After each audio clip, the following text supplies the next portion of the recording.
Hello everyone.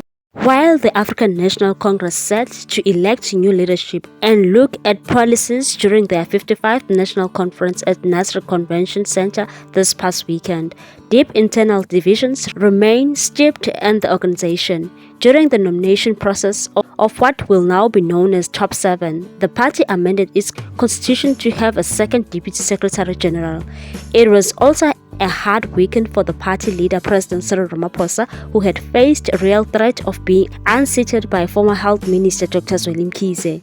Voting for the new leadership got underway mid-morning, with results expected to be announced late yesterday, 18 December.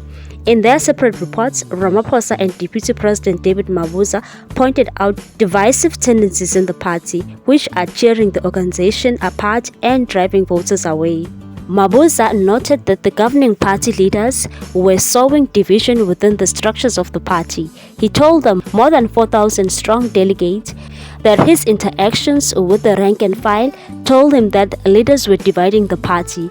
Ramaphosa also acknowledged that his project of uniting the party had failed. He said that we need to acknowledge that despite our efforts over the last 5 years, we are not as united, cohesive, or effective as we should be.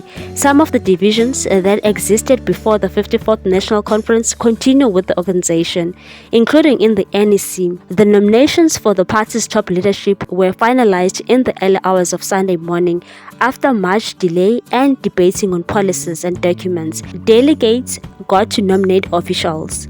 It was drama all weekend as delegates positioned themselves along factional lines, but much is at stake for who will call the shots at Luthuli House, as it emerged during the nominations that both Ramaphosa and Mkhize camps had whipped their delegate in line. What's your take on this one, people? Thanks for watching. Please subscribe for more news.